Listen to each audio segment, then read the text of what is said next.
This is for you if you keep getting in your own way. You set the goal, you feel the motivation, and you start very strong. And then, out of nowhere, you blow it. You procrastinate on the most important task. You pick a fight with someone you love when things are starting to go well. You make a decision you knew was wrong before you even made it. And then you sit there afterwards asking yourself the same questions you've always asked yourself. Why do I keep doing this? I speak with entrepreneurs, traders, athletes, executives, and high performers who by every external measure are winning, but internally feel like they're fighting themselves on repeat. And I wanted to make this video because there's only so much I can do with a very brief conversation. So this video is it. Sometimes you just need someone to get real with you. So that's what this is. This is a reality check, and more importantly, a roadmap for why you keep self-sabotage and exactly what it takes for you to break the loop for good. Reason number one is you're treating the symptom, not the source. You see, sabotage is not the problem, it is the signal. The actual problem lives underneath it. Most people respond to self-sabotage by out-disciplining themselves, by creating more structure, creating more accountability, and using more willpower. The consequence of this method is that your willpower is extremely finite. You can brute force your way for a while, and that works. But the pattern always comes back even harder. This is because the behavior is being driven by a subconscious pattern or an emotional attachment that has never been identified or addressed. Until you find the root of the actual conclusion that your subconscious mind created from a past experience, that now your subconscious is running that behavior, the self-sabotage will keep returning. So how do you fix this? Instead of asking yourself,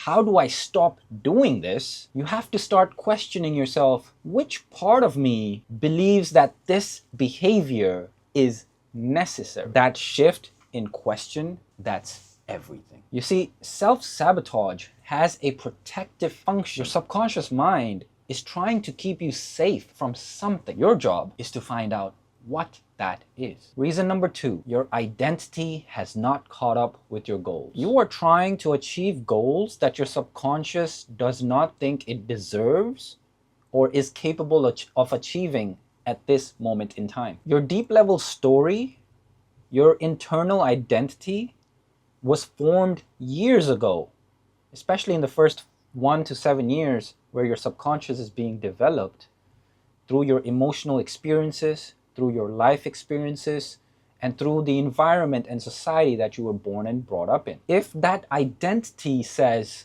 people like me don't get the level of success like that, then every time you get close to that level of success, your subconscious is going to pull you back down to what it knows and is familiar with. You see, this is not a weakness. This, in fact, is your brain doing exactly what it is designed to do and keeping you at the same level with the identity of who you currently are. And the consequence of ignoring this is dire. You can change your strategy 100 times. If the identity does not shift, the results will not shift either. And so how do you fix it? You have to start building identity level behaviors and evidence. Small and consistent actions that contradict the old story and provides evidence to your subconscious mind that you are a new person. Giving your subconscious proof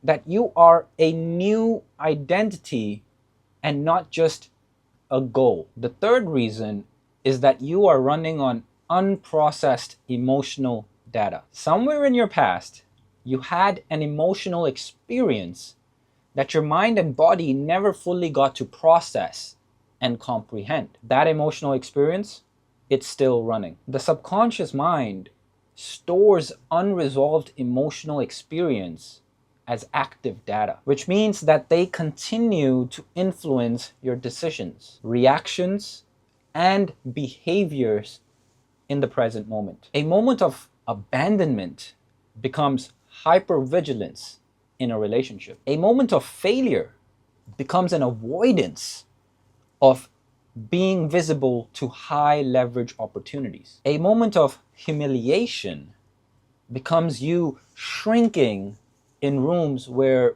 you should be leading. You don't consciously connect the dots, but your subconscious is doing that deep inner work every single day. And the consequence of this, you react to present circumstances and situations in a way that were triggered from a completely different context and a time and space in your reality. And this feels automatic because it is. And so how do you fix it? You see, this is not about reliving the past endlessly in talking therapy. It's about identifying the specific emotional data that is still active within your subconscious. It's about understanding the conclusions that the subconscious has made and then interrupting it practically with a repeatable process that installs something new. Reason number 4, you're measuring the wrong thing. Most high performers measure their progress through outcomes,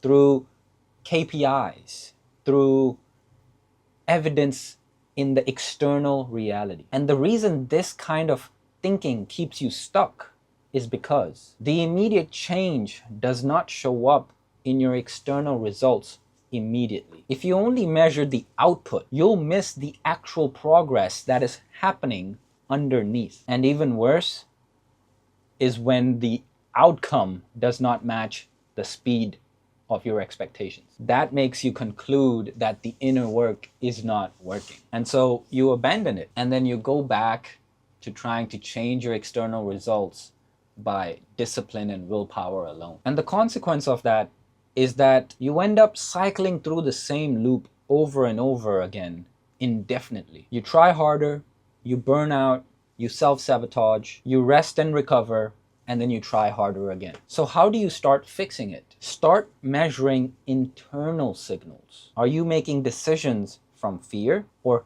clarity? Are you showing up in conversations differently? Are you catching the pattern before it completes or after it's done? These are the real metrics of internal identity work, and they always precede external results. Reason number 5 is that you're trying to do this alone. Self-sabotage, by definition, operates in your blind spots. You cannot see your own patterns clearly inside yourself. See, the reason for this is because the subconscious is not transparent to the conscious mind. The patterns that are running your behavior are by definition the ones you cannot see without external reflection. This is why intelligent, self-aware, high-performing people can read every book on limiting beliefs and still be blind to their own beliefs. It's not about intelligence.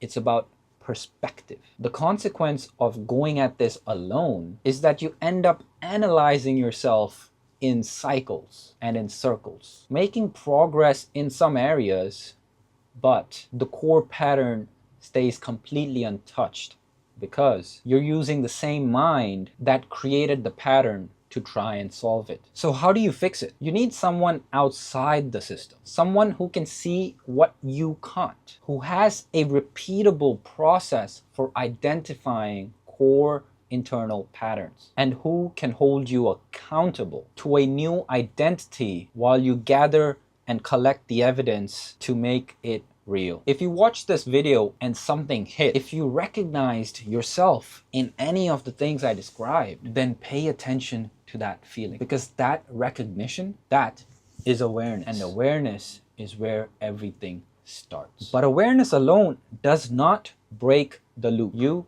need a process. You need someone who can see what you cannot. And you need an environment that holds you to the version of you that you know you're capable of becoming. That's exactly what we do in the 8-week identity and performance coaching program. Weekly one-on-one calls, daily support, a personalized process built specifically around your patterns, your blocks, and your current identity. Not a generic framework, not a course, and certainly not a group call where you're one of 50 people. This is private. This is personal, and it is designed to create permanent change. We only take 2 to 3 clients at a time, and every application is reviewed personally before an invitation is extended. If you're ready, then click the first link in the description right now and book a call with me. I'll see you there.